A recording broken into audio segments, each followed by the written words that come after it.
Hello, Avarigani. Hola. I'm Isabelle Nanin. I'm your host today. Angela won't be joining us, but no worries because I will be telling you about conflict resolution. But I know Angela says hello, so next time she will be with us. So yes, today we are going to talk about transforming tensions and mastering conflict resolution because it's part of our life. Could be at work, could be with our friends, our family, and sometimes we need some tips, some techniques to address this topic, these tensions, disagreements, so they don't escalate, right? Because yes, it happens. We can't agree to everything, and we can't agree with everybody. So let's start about what is conflict. What do you think conflict is? Well, conflict is simply a disagreement or a clash that arises between two or more parties, two or more people who have a different view on things, right? Different needs, have different interests. So it's very important to remember that conflict is natural.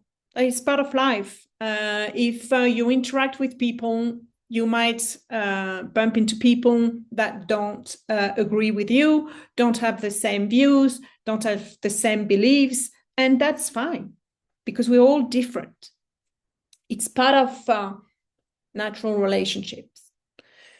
But it's good to see it in a different way. Let's shift a little bit the negative view of conflicts, because actually it helps us to grow as a person, to understand and to navigate differently when we are confronted to a disagreement.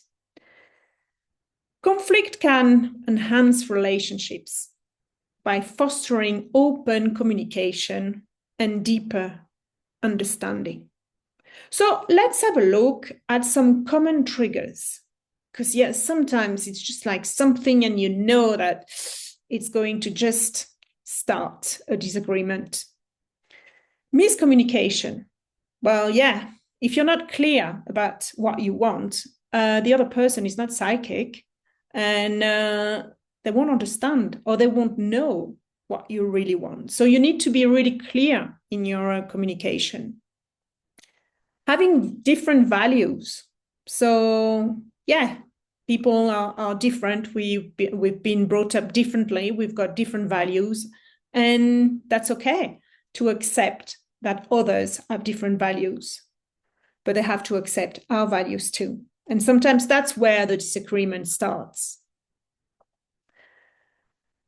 When you've got expectations, that's hard. Expectations. We all have expectation. We assume that people think like us. We assume that people would react as we would do, but no.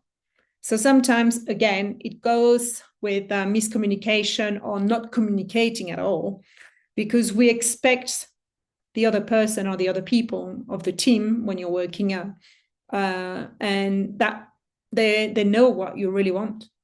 But if you don't express yourself clearly, they might have another idea about what you want. And stress as well. When you're stressed and something is different from what you want or you expected, or something happens with the stress, that's when it does escalate. So really, it's not the disagreement itself, it's the emotion behind it, and it's the way we respond to the disagreement. Are we going to just go for it and just say, hey, I'm right, you're not?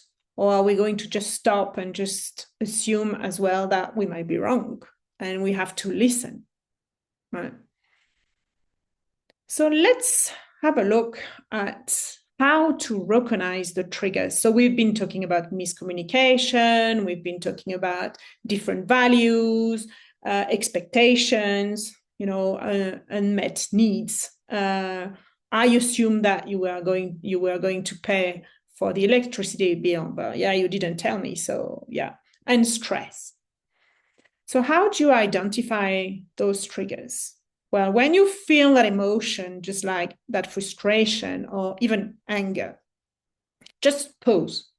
That's self-awareness, right?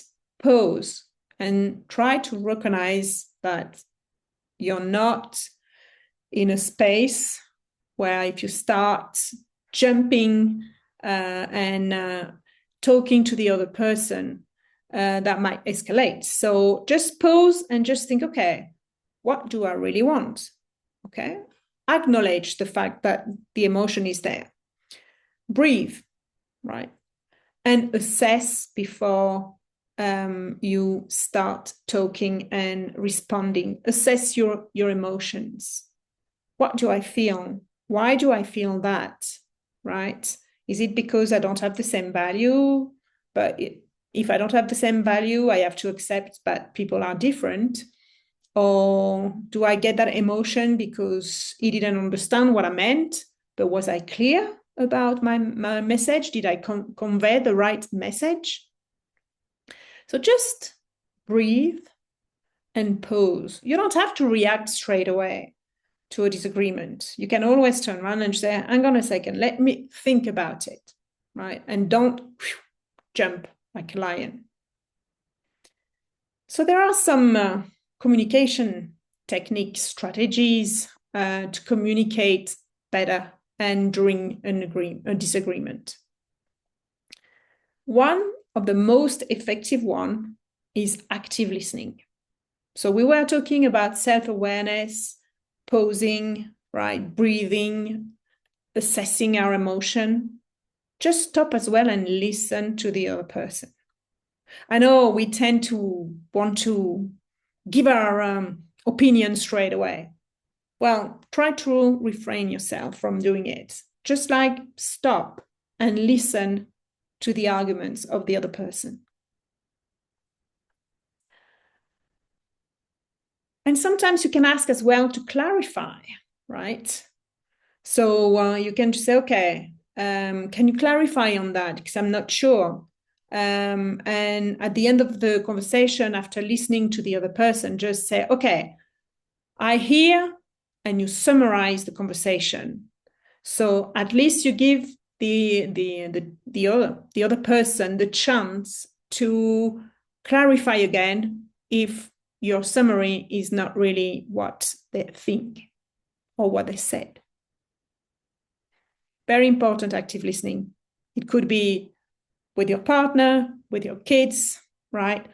At work, with your colleagues, with your boss. And when it's like that, try not to have any distractions, the phone, the TV, or just like, be very attentive. Give your full attention so you actively listen to the person you're talking to, or the team, if you are on your team. For example, okay, you've got like a colleague who feels very, very overwhelmed with their workload. Instead of jumping in with a solution, for example, I hear you saying, listening, right? So it's an approach which is more empathetic and encourage open dialogues. The I statement, instead of you did this, you said that, changing to I. So it's not like blaming the other person, even if the situation is the same, but I heard that, I felt this, I want that, right? So it's not blaming the person. Instead of saying you never listen to me, try to say, I feel unheard when my ideas are not acknowledged. Change the narrative. So this approach reduces defensiveness. It's not just like, I'm blaming you, okay? It's just, that's what I feel. So let's have a look at some techniques apart from the I statement, the active listening. But there is one called collaborative approach. So that's when both parties agree to find a mutual beneficial solution. In my coaching business, I actually use a non-violent communication technique, which I've called OFNR, and I'm going to tell you why, where both parties will sit down and talk about the situation, right? They will always use I, so it's part of the I technique. So we're not blaming the other person for the situation because we are part of it. We are part of that situation. I mean, so we can't really blame the person for everything. So the O stands for observation of the fact. And just tell the other person what you observed by saying, what I observed is, what I heard is, what I saw, but without judgment, right? Once again, no judgment, no blame. F for feeling. I felt, and just tell the other person the emotions at the time of the situation. So accept to be vulnerable. Yes, I felt not heard. I felt hurt. So just describe the emotions using I and open up. N is for need, right? So you've observed, right? You've described the situation from your point of view. You have told the other person what you felt.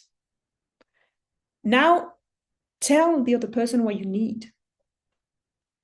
What I need is for you to pay more attention, is for you to listen to me, for you to believe in me. What I would like is to be believed in, right? What I would like, or what would I would have liked, because you didn't do that, or the situation was like that. I would have liked it to be different, and explain. So it does explain your need. And then a request. Make it really specific.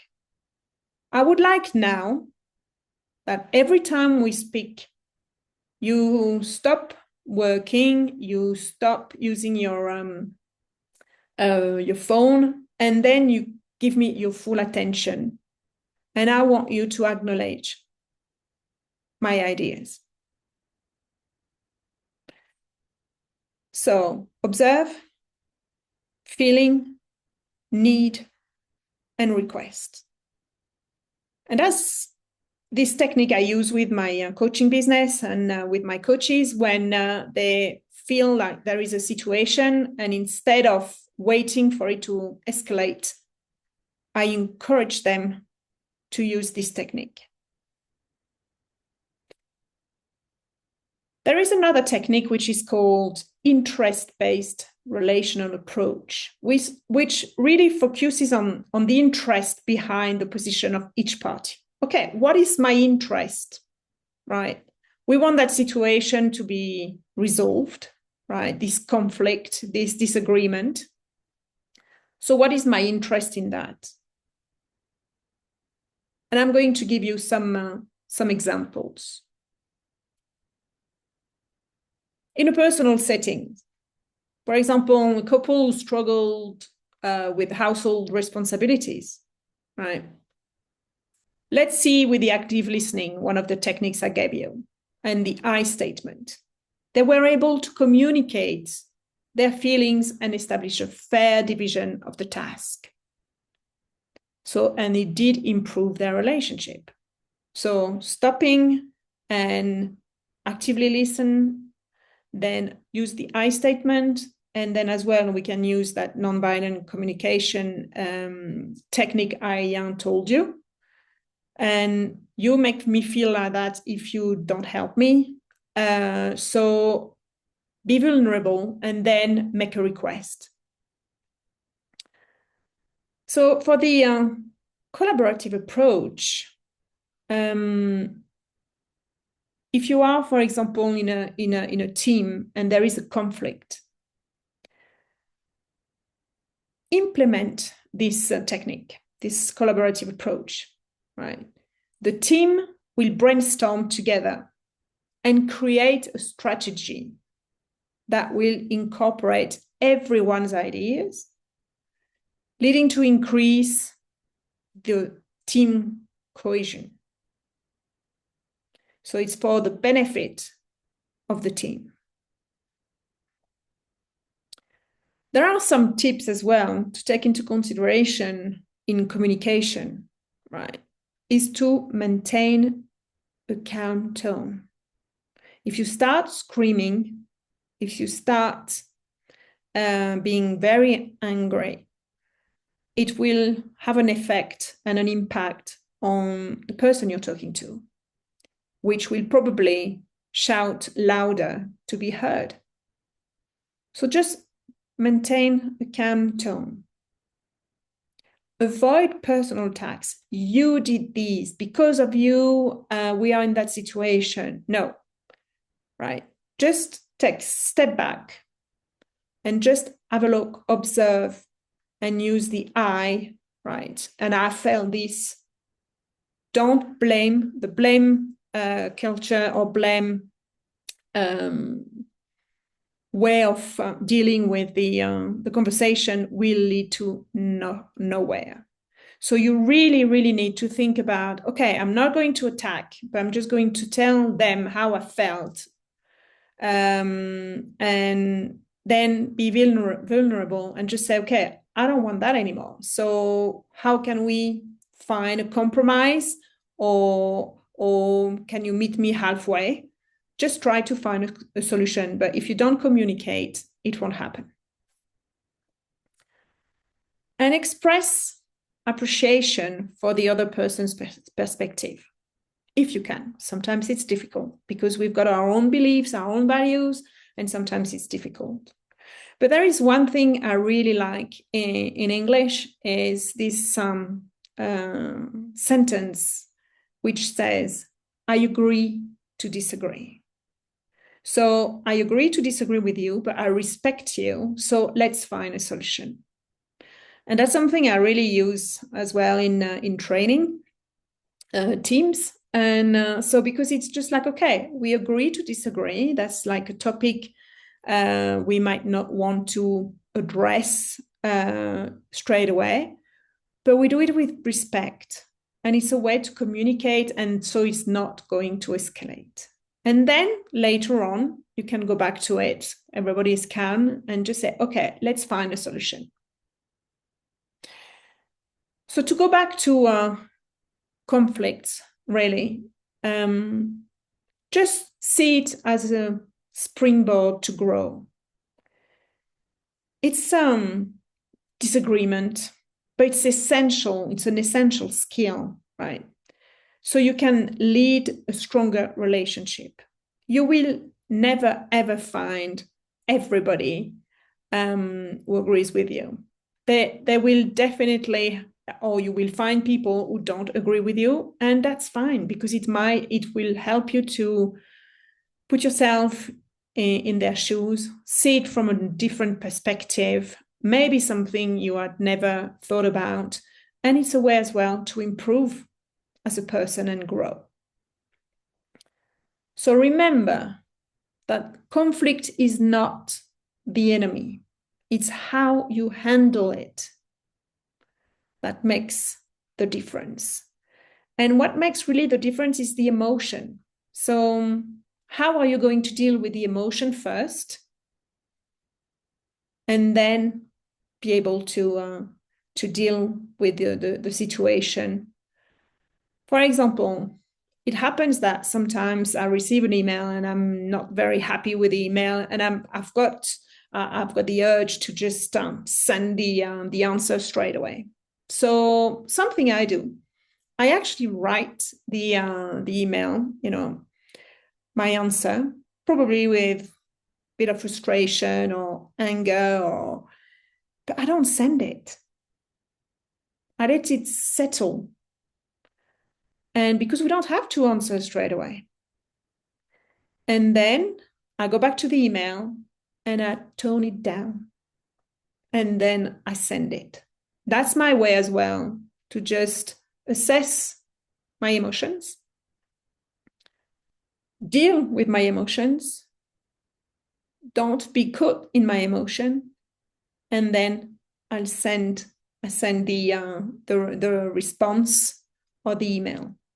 And it can be the same as well when you have a conversation with somebody who you feel you're being attacked, and just say, listen, I'm not ready to talk about it now. Let's meet in a half an hour. And that person's got time to just slow down and just calm down. It's going to be more productive, obviously. So embrace active listening. Use the I statement, be vulnerable, and ask for what you really want and how you want people to treat you, to talk to you. You want to be heard. Strive for collaborative solutions. Okay, how can we do it together? Find a solution, right? And then you will grow as a person, and then it will become natural just to say, hey, yes, there is a situation. Let's sit down and let's find a solution with a calm voice, right? With emotions, I would say, just like calmed emotions, and then you can find a solution for whatever situation, which can be personal or can be professional. Don't wait too long when there is a situation like that. You need to address, not with anger or frustration. Maybe calm down yourself first, but don't wait too long, because otherwise it's going to eat you inside. So just make sure that you talk, you express yourself, you communicate with the person you have or the team you have a problem with, and try to build trust by being vulnerable. Just show them from the emotion point of view how you were affected and that you want something else. You want like a collaboration. And maybe you're going to discover that the other person didn't really mean it. And so that will help to set boundaries and to set the rules to communicate what's acceptable and what's not. So remember, conflict is not the enemy. Right. So I will see you with Angela in 2 weeks' time. Please use those techniques at home, with friends, family, and at work. And send us some details about how it worked in the comment of this video. And I'll see you in 2 weeks' time. Thank you. Hasta la sante. Gracias for watching, and I'll see you in 2 weeks' time. Bye-bye.